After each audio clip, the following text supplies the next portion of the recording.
않으십니다. 우리 예지가 너무 뚝 떨어져 앉았는데 조금 앞으로 오면 안 될까? 거기가 편해요?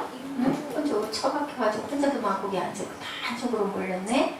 자, 우리 하나님께 할렐루야. 그리고 우리 서로에게 반갑게 눈을 보면서 많이 축복하면 누가 축복을 받아요? 내가 축복을 받아요. 그죠? 자, 할렐루야 샬롬, 할렐루야 샬롬, 샬롬, 샬롬, 샬롬, 샬롬, 샬롬. 하나님 사랑합니다. 여러분 주 안에서 사랑합니다. 네, 우리 사무엘이 아주 뒤에다가 아예 딱딱 틀어놨어요. 본문 말씀을. 4장 5절 무슨 얘기예요? 이거 너무 잘 알죠? 어디에? 응? 수가라. 수가라는 뭐라 그랬어요? 동네에 이르시니 거기에 도착하셨어요. 야곱이 그 아들 요셉에게 준 땅에 가깝다. 요셉에게 주었던 축복의 땅에 가깝다. 자, 6절에는 뭐라고 하고 있나요? 이왕이면 우리 한번 쭉 볼까요? 거기 또 야곱의 우물이 있었대요. 이름이 있어요. 야곱의 우물이라는 우물이 있었고, 예수께서 행로에 이제 피곤하신 거예요. 많이 걸어서 지금같이 차로 붕 가는 데가 아니죠. 우물 곁에 그대로 앉으시니 때가, 자, 이거 맞히면 30점 줄 거예요. 우리 꿈돌이들. 제6시 몇 시일까? 우리나라 6시. 시간으로. 응? 6시. 자, 몇 시일까? 6시는 6시인데 우리나라 시간으로 몇 시일까? 혹시 알아요? 12시. 어떻게 알았어요? 네. 반대. 12시예요. 12시면 어떤 12시? 응? 밤 12시? 낮 12시면 저 나라가 어떨까요? 날씨가? 너무 뜨거워서 사람이 다녀요? 안 다녀요? 안 다녀요. 그 시간에 누가 7절에 뭐라고 보고 있어요? 사마리아 여자래요. 자, 사마리아 사람은 그 시절에 어땠어요? 유대인들이? 좋아했어요? 싫어했어요? 좋아했어요. 좋아했어요? 왜 싫어했어요? 뭐라고 그랬어요? 개라고 그랬어요. 개. 어? 왜? 혼혈이었기 때문에 전쟁으로 인하여서 블레셋 이런 나라들하고 섞여서 그 피가, 우리나라도 옛날에 6.25 전쟁을 통해서 뭐가 많았어요? 혼혈아들이 많았어요. 그죠? 외국인 군인들이 우리나라에 들어오다 보니까 그 한국에 있는 여성들하고 결혼을 하는 일들이 많이 있어서, 결혼하면 누가 생겨요? 아기가 생겨요. 그래서 혼혈아들이 많았던 것처럼 여기도 그렇게 그 외국인의 혼혈에 피가 섞인 것 때문에 사람이 아니다 유대인들이 엄청나게 미워했어요. 자, 이런 얘기가 있네요. 문빈이에서 사온 흙으로 만든 그 부처님의 이야기, 정승호 씨의 산산조각, 아까 이 시 우리 만들었었는데, 자, 볼 수 있나요? 맨 앞에서부터 한번 우리 감상해 볼까요? 맨 앞에 름비니에서 사온 흙으로 만든 무엇이? 부처님이 마룻바닥에 떨어져 산산조각이 났다. 그때 늘 부서지지 않으려고 노력하는 불쌍한 내 머리를 다정히 쓰다듬어 주시면서 부처님이 말씀하셨대요. 네, 뭐라고 말씀하셨어요? 얼른 허리를 굽히고 무릎을 꿇고 서랍 속에 넣어두었던 순간 뭐를 꺼내놨어요? 여기 띄어쓰기 잘못됐죠? 순간 접촉제를 꺼내서 붙였어요. 그죠? 그랬더니 그 다음에 늘 부서지지 않으려고 노력하는 불쌍한 내 머리를 누가 쓰다듬어 주셨다고요? 부처가 쓰다듬으면서 말씀하셨대요. 뭐라고 말씀하셨어요? 산산조각이 나면 산산조각을 얻을 수 있지. 산산조각이 나면 산산조각으로 살아갈 수 있지. 이게 어떨 때 있었던 시냐면요, 정승호 시예요. 네. 근데 이 시가 모던 시대에 있었던 시다라고 이렇게 나와 있더라고요. 자, 여러분들 아시죠? 모던 시대와 포스트 모던. 저는 어저께 조금 잠깐 찾아봤어요. 모던 시대는 1920년부터 쭉 일어났던 건데, 그것은 뭐냐면요, 그 뭐랄까 감성이 아닌 그런 그 지식, 학문, 그리고 뭐 많더라고요. 그러니까 도형으로 말하면 사각형, 그리고 그러니까 정답형, 그죠? 항상 보면 단정하게 옳고 바르고 막 이런 것이 모던이었대요. 근데 포스트 모던, 우리는 얘기를 하면 막 자유주의를 느끼는데요. 그것을 조금 탈피해서 각자의 개성을 굉장히 중요시하고 꼭 옳지 않은 것도 옳을 수 있다라는 어떤 그 굉장한 개성들이 드러난 게 언제부터냐? 1960년대부터 드러났는데요. 모던 시대에 가장 그 드러났던 부분은 뭐냐면, 여러분들 알죠? 그 히틀러의 그 학살, 사람 학살 이런 것들이 엄청나게 많이 일어나는 그 부작용으로 거기서 반발로 들고 일어나는 게 포스트 모던이라고 합니다. 근데 또 그것도 어때요? 그것도 진리든가요? 거기에도 엄청난 부작용이 많죠. 그러면 진리는 어디만 있을까라는 얘기를 하고 계세요. 진리는 어디에? 하나님께만 온전한 진리가 있다라는 얘기를 오늘 그 주제의 설명입니다. 우리가 살기 시작한 바로 전 시대 혹은 우리가 태어나기 시작한 그 시대에 모던 시대인데 우리가 사는 동안 그 시대는 모던에서 뭘로 바뀌었다? 포스트 모던으로 바뀌었다. 그러면 이렇게 발전돼서 그 획일적인 것이 자유로운 모습으로 바뀌고 나니 그 예를 들면은 그 고갱의 그림들 막 추상화 그림들 이런 것들이 포스트 모던의 그 형상이다라고 얘기를 하는 거예요. 단정하고 정직하고 균형 있고 틀 잡히고 탁탁 이렇게 규격이 맞는 그게 아니라 자유스럽고 자유함 안에서 생명이 있는 그런 것이 포스트 모던이다 라고 얘기를 하는데 그러면 그 포스트 모던 시대가 되니 우리가 행복하느냐라는 얘기를 지금 우물가의 여인을 통해서 예수님께서 말씀하고 계십니다.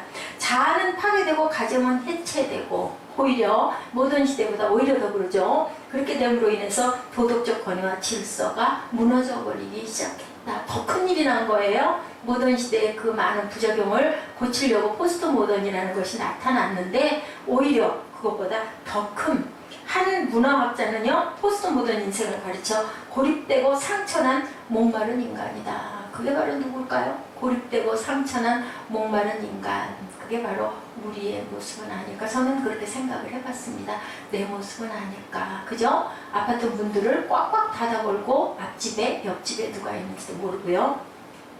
무서운 얘기가 있더라고요. 저기 영국인가요? 프랑스인가요? 프랑스였던 것 같아요. 어느 가정에서요 아이 쌍둥이를 죽여가지고 냉동실에다가 몇 달씩 놔뒀는데도 그거를 아무도 어떻게 알겠어요. 이게 뭐냐면 포스트 모던 시대가 돼서 인간들의 그 극악한 사람은 잔인하면 한없이 잔인해지는 것 같아요. 이런 것도 아무도 알 수 없는 그러한 무서운 시대가 됐다라는 거죠. 자, 우리는 이런 포스트 모던 인생의 세 가지 묘사를 접하는 순간, 우물가의 여인, 저는 그게 이게 떠올랐습니다. 이 여인이. 이 여인은 어때요? 여러분들 아시죠? 다이애나 황태자비가 어떤 사람인지. 백작의 그 자손이에요. 백작 가문의 딸이에요. 그런데 어땠어요? 황태자비가 되고 나서 나중에 그 왕이 그 연문을 피우는 부분이 드러나고 나서부터는 굉장히 6살 때부터 어머니가 굉장한 부유한 그 상인을 따라서 가버리는 바람에 어려서부터 정서적으로 안정되지 못했다고 그래요. 사랑의 결핍을 겪으면서 자란 딸이었어요. 그러다 보니까 이 다이애나 황태자비가 엄청난 방황을 겪고 애인을 수없이 바꾸고 그리고 뭐 옷에만 해도 수만 달러를 들이고 미용실로 그 머리 하나 한 번 하는데도 뭐 몇천만 달러를 들일 만큼 엄청나게 그렇게 많은 돈을 썼지만 결국은 어땠어요? 5번이나 자살을 시도하고 그러다 결국은 자동차 사고로 죽었어요. 근데 우물가의 사마리아 이 여인은 어땠었느냐는 얘기죠. 어땠어요? 예수님을 만나자 고립된 인생이 어떻게 됐어요? 동네 한가운데로 뛰어들어가죠. 그래가지고 여기 와봐라 라고 얘기를 해요. 결국은 뭐예요? 사람들 속에 섞이는 구원받는 여인이 된 사건. 이게 바로 우물가의 여인과 포스트 모던 시대에 아주 무엇도 바꿀 수 없을 것 같은 부유한 권력 있는 층의 여인과의 다른 점. 여러분들은 어떤 여인이 되시고 싶으신가요? 우물가의 여인이 되고 싶으세요? 아니면 다이아나 황태자비가 되고 싶으세요? 누가 되고 우물가의 여자. 그래요. 우물가의 여인이 되고 싶죠. 이게 포스트 모던 인생의 문제점을 우리가 짚어가는 그러한 해입니다. 자, 포스트 모던 인생의 문제는 뭐였다고요? 첫 번째로 그 우물가의 여인이 왜 6시, 우리 한낮 12시, 그 나라에서는 아무도 다니지 않는 12시에 우물가에 물을 기르러 왔어요? 왜 왔어요? 사람들이 자기를 싫어하는 사람들을 보고 싶지 않아서 자존감이 무너진 거예요. 그러면 안 되겠죠? 자, 그러자네. 그러면 안 되겠죠? 사람들 속에 섞여야 돼요. 이 여인은 어떤 여인이었다? 예수님을 만나기 전까지 고립된 사람이었다라는 거예요. 무엇에? 포스트 모던의 아주 그 하나의 표본과 같은 그러한 사람이었다. 사람 만나는 것이 부담스러웠던 거예요. 아까 얘기했죠? 살해당한 쌍둥이 아기가 비닐에 포장이 된 채 냉동실에 몇 달이고 있어도 아무도 알지 못하고 스스로 문을 닫아오고 요즘은 좀 나아졌더라고요. 엘리베이터 탈 때 우리 아이들이 아주 귀한 역할을 하는 것 같아요. 저도 잘 못하는데 그냥 목례만 하죠. 그냥 뭐 고개 숙이고 그냥 웃기만 하는데 뭐 안녕하십니까 인사를 잘 못해요. 근데 우리 아이들이 안녕하세요 그러고 하면 이제 상대방 어른들도 아유 그래 안녕 안녕 하고 인사하는 우리 아파트에서 종종 보는데요. 그렇게 지내야 할 건데 옛날에는 어땠어요? 담들도 없었고 그리고 막 옆집에 뭐 부침개 하나 부치면 막 서로 나눠 먹고 냄새가 나면 또 막 찾아가요. 뭐 맛있는 거 하시오? 그러고 가면 또 아이고 이거 하니까 좀 드세요. 이제 그렇게 살았는데 요즘에는 그런 게 많이 없어졌다는 거죠. 근데 이제 조금 교회에서도 어때요? 엘리베이터 타면은 주일날 예배드리러 갈 때 중형 교회 이상 되는 교회들은 사람이 많잖아요. 그러면은 엘리베이터 타면서 어떻게 해요? 팍 이렇게 딱 경직돼가지고 천장 쳐다보고 딴 데 쳐다보고 이러고 있다가 엘리베이터 버튼 후루룩 내려서 내가 얼른 빨리 가서 나가기 편리한 자리에 앉아야지 막 그러고 뛰어가서 앉고 그런 것들이 왜 우리는 예수 안에서 교회 안에서는 다 형제 자매인데 왜 꼭 우리가 그렇게 살아야 하느냐. 포스트 모던의 극대화 그러지 말라고 하시는데 하물며 심지어는 교회에서도 그런 모습. 우리 교회는 어때요? 우리 교회는 어때요? 사무엘? 우리 교회 오면은 고개 탁 옆으로 돌려요? 얼굴 보면 어때요? 할렐루야 하고 인사하죠. 안녕 하고 인사하죠. 그런 교회가 돼야 된다라는 거죠. 피플스라는 잡지에 한 대학교 미식 축구팀 코치의 이야기가 적혀 있었어요. 그가 코치하던 팀이 잘 나갈 때 그 주변에 친구들이 엄청 많았다고 그래요. 근데 그 코치가 이제는 함을 갔어요. 이제 잘 안 되고 경기에도 자꾸 지고 그러다 보니까 아무도 이 사람을 찾아오지를 않아서 너무너무 슬프고 우울해서 이해할 것 같아요. 그 마음을. 엄청 주변에 사람들이 많고 자기를 칭찬하고 막 이러던 사람들이 없어져 버리고 나니까 오히려 그냥 평범했던 사람보다도 더 아마 힘들었을 거예요. 그러다 보니까 어떻게 했냐면 이분이 견디다 못해가지고 강아지 한 마리를 사왔어요. 강아지 한 마리를 사가지고 그 강아지에게 이렇게 정을 붙이고 머리를 쓰다듬으면서 한숨을 지으면서 그 개를 바라보면서 이렇게 말했대요. 이제 내 친구는 너밖에 없구나. 그 말을 하니까 강아지는 어땠을까요?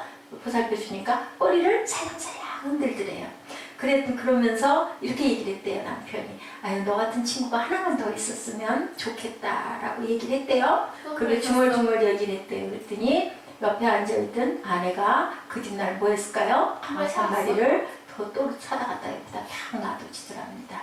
예, 그 얘기는 아내에게 뭐라고 얘기한 걸까요? 나하고 좀 친구가 되주면 어떻겠어? 라는 말을 남편은 이렇게 돌려서 했는데 아내는 귀찮으니까 듣기는 들었고 아무래도 그 아내가 아주 나쁜 건 아닌 것 같아요. 강아지를 한 마리 옆에다 사다 놔줬으니까요. 예, 설교가 찰스 스윈돌이 글에 이렇게 썼네요. 미국 캔사스 신문에 어느 날 이런 광고 기사가 실려 있었대요. 저에게 전화해 주셔서 30분을 이야기해 주시면 5불을 드리겠습니다.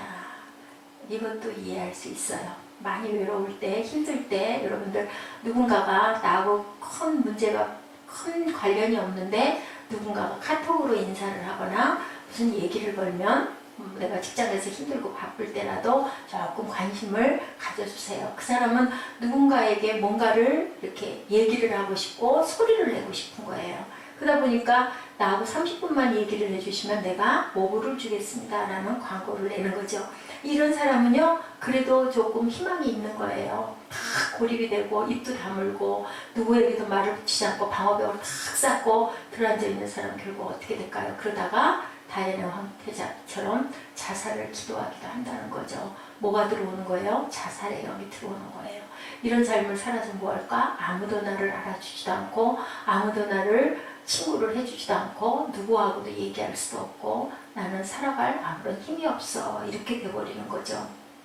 자, 그런데요 이런 인생은 어떤 인생이냐? 네, 상처가 난 인생이라는 거죠. 사마리아 여인은 어떤 상처가 있어요? 남편을 5번이나 가렸어요. 6번째 남편도 내 남편이 아니다 라고 얘기를 할 만큼 예수님은 알고 계셨죠. 그 얘기를 했을 때 내 남편을 데려와라 했더니 저는 남편이 없나이다 하니까 뭐라 그래요? 너는 5번 시집을 갔고 지금 있는 남편도 내 남편이 아니니 너는 남편이 없다는 말이 맞다.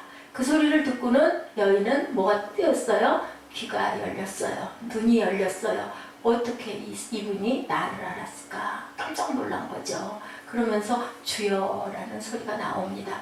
이 여인에게 무엇이 왔어요? 귀한 생명이 찾아온 거예요. 자, 이 예수님께서 왜 이곳을 꼭 거기를 경유를 해서 들렸을까요? 이 여인을 구원해야 되기 때문에 여기를 들렸다라는 거죠.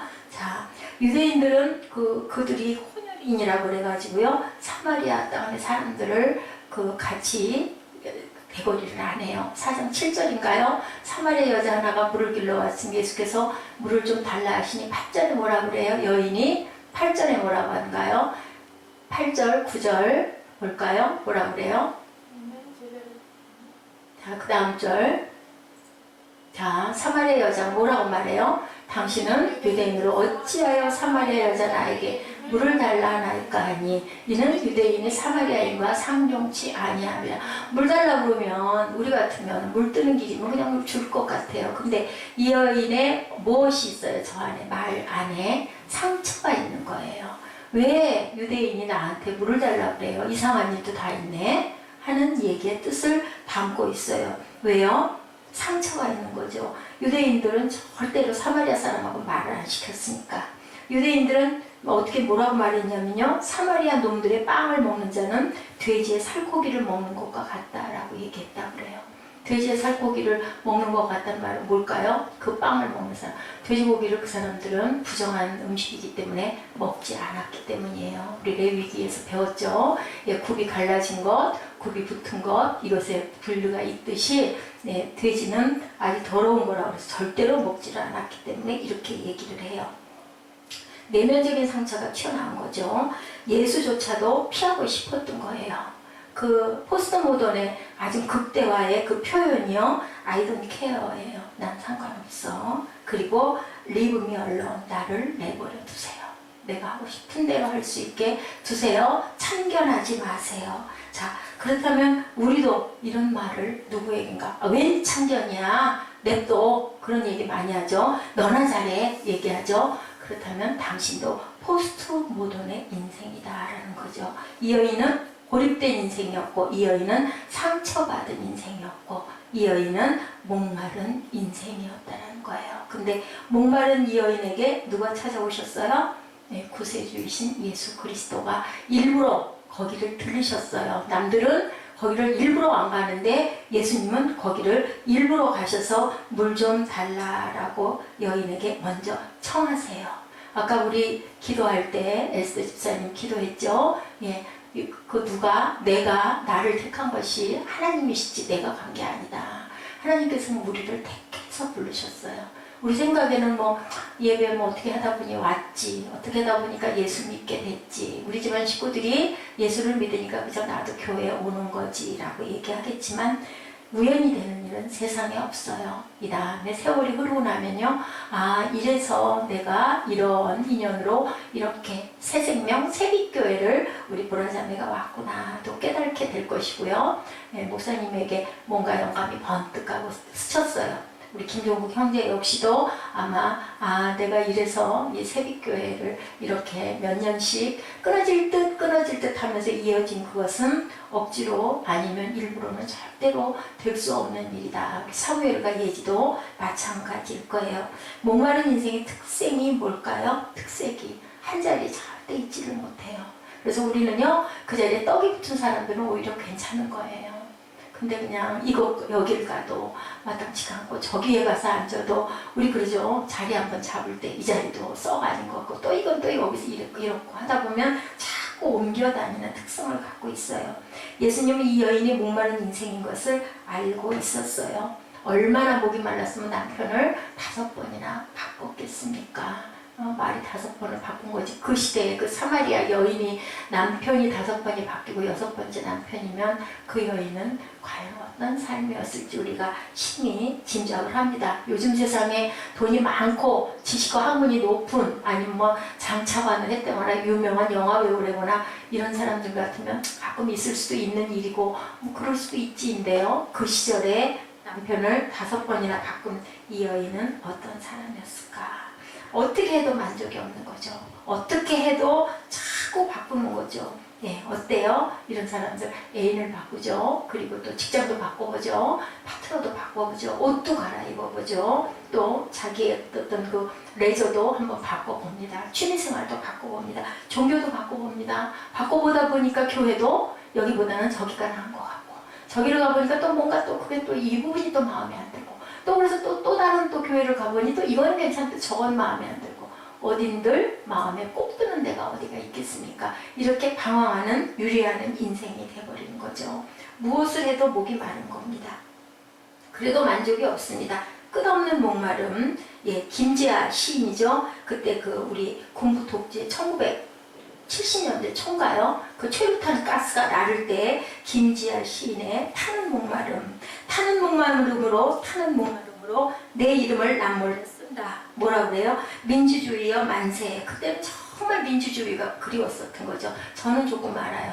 시내 나갔다가 정말로 거의 뭐 사흘이면 이틀 정도는 최루탄 가스 때문에 손수건을 그때는 안 갖고 다니면 안 돼요. 뭐 눈물, 콧물 말도 못해 그냥 뿌리에 서울 시내 광화문 시청 앞 그쪽 통이 그렇게 전경들이 들이치고 학생들을 막 그냥 학교로 막 밀고 들어가고 그런 일들이 있을 때 그 민주주의를 그렇게 사모했는데 지금은 민주주의잖아요. 엄청난 군부독재 다 물러갔잖아요.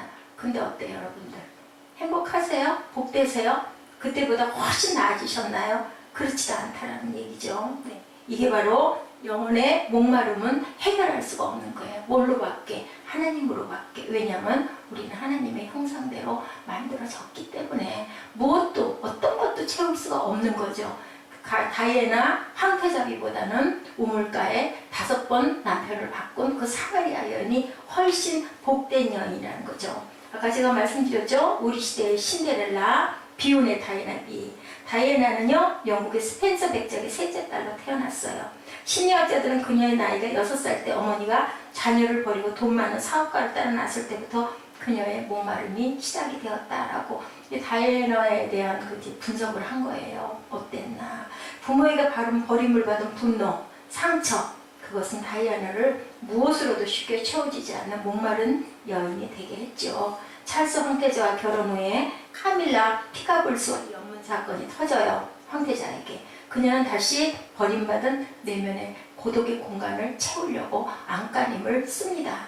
머리 손질에만 5,400달러를 썼고요. 몸매 관리와 의상 구입에만 1년에 87만 달러, 한화로 7억 5천만 원씩을 썼어요. 그리고 애인을 5번씩이나 바꾸고요. 또 5번의 자살 기도를 합니다. 그런데도 전혀 채워지지가 않아요.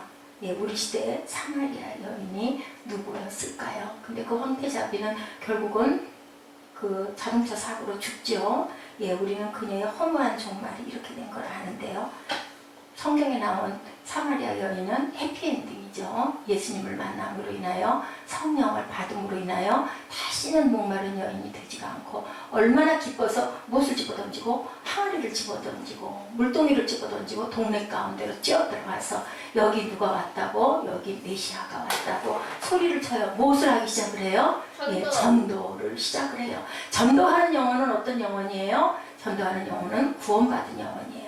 전도하는 영혼은 새 생명을 받은 영혼들이에요. 전도하는 영혼은 복된 영혼들입니다. 자, 포스트 모던 인생의 해답은 예수를 만났기 때문에 사마리아 여인은 살아날 수 있었다라는 거죠. 아유, 뭐 지나가다가 물 한 잔 달라고 한 이 그 여행객인데, 그런데 알고 봤더니 아까 우리 기도한 것처럼 우리 눈에 보이지 않는 것을 귀하게 보고 여길 줄 아는 그 눈을 뜰 수 있게 해달라. 근데 그게 우리가 그러고 싶어도 되는 게 아니에요. 누가? 주님이 우리를 찾아오셔야 된다는 거죠. 네, 이렇게 어느 날 변한 여자라는 유머가 아주 재밌는 얘기가 있어서 제가 발췌를 해봤어요. 한번 여러분 들어보실래요? 어느 날 변한 여자, 여우 같은 여자에서 무슨 여자? 여유 있는 여자로 변해야 되겠죠. 아멘. 화난 여자에서 화난 여자로, 따지는 여자에서 따뜻한 여자로, 착각하는 여자에서 자각하는 여자로. 그죠? 그게 더 낫죠? 자각. 알죠? 뭔지 생각할 줄 아는 그런 여자로. 예지 모르면 안 돼. 이런 건 알아야 돼. 새끼가 있는 여자에서 색깔이 있는 여자로. 좋죠? 밝히는 여자에서 밝은 여자로. 보라자면 어때요? 감동하나요? 밝히는 여자가 될 거예요? 밝은 여자가 될 거예요? 밝은 여자 되고 싶죠? 남들에게 애먹이는 여자에서 남들 때문에 애태우는 여자로. 그렇게 적극적인 여자로. 답답한 여자에서 답을 아는 여자로. 답답할래요? 답을 알을래요? 답을 알고 싶죠? 또 빚이 많던 여자, 빚 많던 여자에서 빛을 발하는 여자로. 예, 이제 중요한 질문만이 남았어요. 도대체 그러면 그 예수라는 사람은 도대체 누군가? 성애랑 예수라는 사람은 과연 누굴까? 응? 아까 1시간 잤잖아. 근데 뭘 눈을 꺼먹꺼먹거리고 있어? 자, 예수는 누구예요? 도대체 예수는 누구예요? 고립되고 상처나고 목마른 인생을 한순간에 바꿀 수 있는 이 예수님은 어떤 분이셨는가라는 거죠. 평범한 우리의 이웃들이 이해하지 못하는 독특한 면모를 갖고 있는 이분. 네, 저는 남편이 없습니다. 18절에 예수님이 이어지는 말씀이 내가 남편 5이 있었으나 지금 있는 자는 내 남편이 아니니 내 말이 맞다. 자, 그러면 이분은 어떻게 이 여인을 처음 만난 길에서 그냥 우물가에서 만난 여인을 어떻게 알았냐는 거죠. 예수님과 이 여인의 만남은 우연이 아니었던 거예요. 4장 4절에 사마리아로 통행하여야 하겠는지라 라고 얘기하고 있어요. 4장 4절 안 적었죠? 4장 4절 우리 성경의 4장 4절 한번 읽어볼까요? 유대를 떠나서 다시 갈릴리로 가실새 4절에 사마리아를 통과하여야 하겠는지라. 왜 여기를 가여야 하겠는지라. 원래 거기 안 다니던 길이에요. 근데 이 여인을 예수님은 미리 알고 만나야 되기 때문에 그쪽으로 가셔야 하겠다라고 이렇게 얘기를 하신 거예요. 의도적으로 이 땅에 오셔서 우물가에 먼저 도착하여 이 여인을 기다리고 계셨던 거죠. 그러면 이 만남이 누가 그래요? 노사연이가 그러죠. 우리의 만남은 우연이 아니야 인 것처럼 예수님도 우연인 것 같지만 그 여인을 기다리고 있었던 거예요. 구원해 주시고 싶어서. 예수님은요, 우리는 희망이 있어요. 예수님은 훌륭하고 대단하고 똑똑하고 능력 있는 사람을 찾는 게 아니라 가장 부족하고 가장 문제가 있고 가장 모자라고 가장 불쌍한 사람들을 예수님은 어떻게 알고 꼭꼭 집어내요. 근데 그 마음에 무엇이 있을 때 악이 아닌 선을 자리 잡고 있는 자들을 주로 많이 찾으세요. 악한 자들보다는 선할 수 있는 그런 사람들을 아시는 거죠. 예수님께서는. 자, 당신의 모든 것을 아시는 그분 앞에 우리는 어떻게 해야 될까요? 어떻게 해야 될까요? 아이고 내가 언제 그랬어? 네가 그랬지 이게 아니라요. 옳습니다. 하나님. 옳습니다. 예수님. 제가 그렇습니다. 제가 잘못했습니다. 제 탓이로소이다. 천주교가 그건 참 잘하는 것 같아요. 누구 탓이 아니라 그죠? 하와가 아담이 얘기하죠. 저 여자가 나한테 먹으라고 그래서 뱀이 먹으라고 그래서가 아니라 제가 눈이 멀어서 제가 잠깐 유혹에 빠져서 이렇게 했습니다. 제가 악이 발동해서 누구를 원망하고 비방하고 정죄하고 미워했습니다. 라고 그렇게 할 줄 아는 그러한 자들을 찾는 거예요. 나의 모든 것을 아시는 주님 앞에 자, 내가 내 인생의 상처로 많이 아팠다고 목말랐다고 고백하실 때 주님께서는 다 싸매주시고 고쳐주시고 영생의 생수도 우리에게 마실 수 있도록 해주신다는 거. 이것이 다윗을 하나님이 축복하시고 사랑하신 그런 아주 귀한 아주 핵심적인 열쇠고 키예요. 다윗이 대단해서 그런 게 아니고요. 다윗은 자기의 잘못을 인정하고 그리고 예수님의 권위를 하나님의 권위를 끝까지 자기가 그 권위를 부리려고 하지 않고 아까 제가 묵상에서 읽었던 것처럼 요나단을 슬퍼하고 사울을 슬퍼하고 그리고 나를 죽이려고 그렇게 10년 동안을 말이 그렇죠. 10년을 나를 죽이려고 쫓아다닌 그 왕을 그렇게 슬퍼할 수 있는 것은 하나님의 마음이 아니면은 될 수가 없는 거예요. 이랬던 다윗이기 때문에 하나님께서는 그 아들 대에도 벌을 내리지 않고요.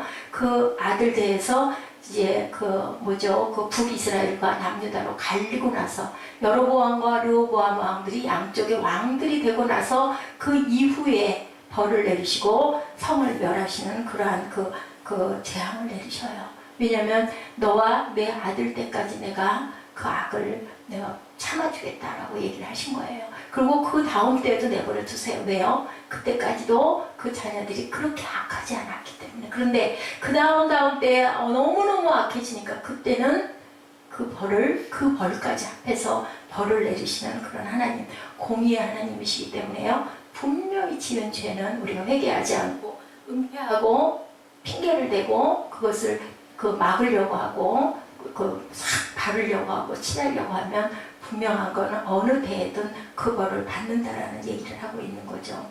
당신을 만나시고자 하는 그분이 오늘 여러분들에게 이곳에 오시고 지금 당신을 부르고 계신다라는 생각을 해보시기 바랍니다. 마음문을 활짝 여시고요. 사마리아 여인은 정말 보잘것없고 볼품없고 유대인들이 사람으로도 여기지 않고 개라고 여길 만큼 그렇게 천한 사람이었는데도 다이애나 황태자비보다도 더 축복받은 인생, 영생의 삶을 소유한 인생이 되었다는 것을 깊이 생각하시기 바랍니다.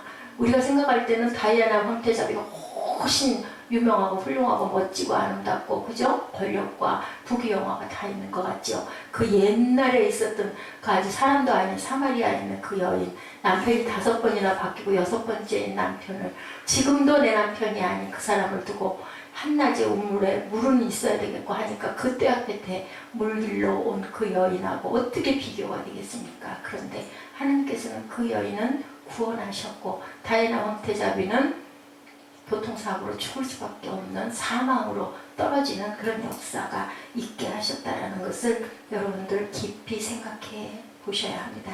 내가 그런 사람일지도 모른다. 나는 누가 되고 싶은 것인가? 그러면 지금 우리에게는 기회가 있어요. 나는 사마리아의 사람이 되고 싶습니다. 나는 부귀영화, 재산, 명예 이거 별로 필요 없습니다. 라는 고백을 하실 수 있는 담대한 저와 여러분들, 세상에 무엇이 있어도 아무 소용이 없고 한낱 그 들풀과 같고 꽃은 시들고 마른다 그러죠. 한때 우리의 보화를 쌓아놓을 수 있는 기회가 있는 지금일 때 회개하시고 기도하시는 저와 여러분들 되시기를 주의 이름으로 축복합니다. 어때요? 지금이 은혜 받을 만한 때래요. 구원의 날이래요. 하나님께서 그렇게 말씀하고 계세요. 예, 그분이 주님께서 우리를 만나고 싶어 하세요. 체험받고 변화되고 달라지고 싶습니다. 라고 우리 기도하시는 그러한 시간 되시도록 우리 결단 찬양하십시다. 자, 우물가의 여인처럼 나는 구했네. 네, 우물가의 여인처럼 무엇을 구했을까요?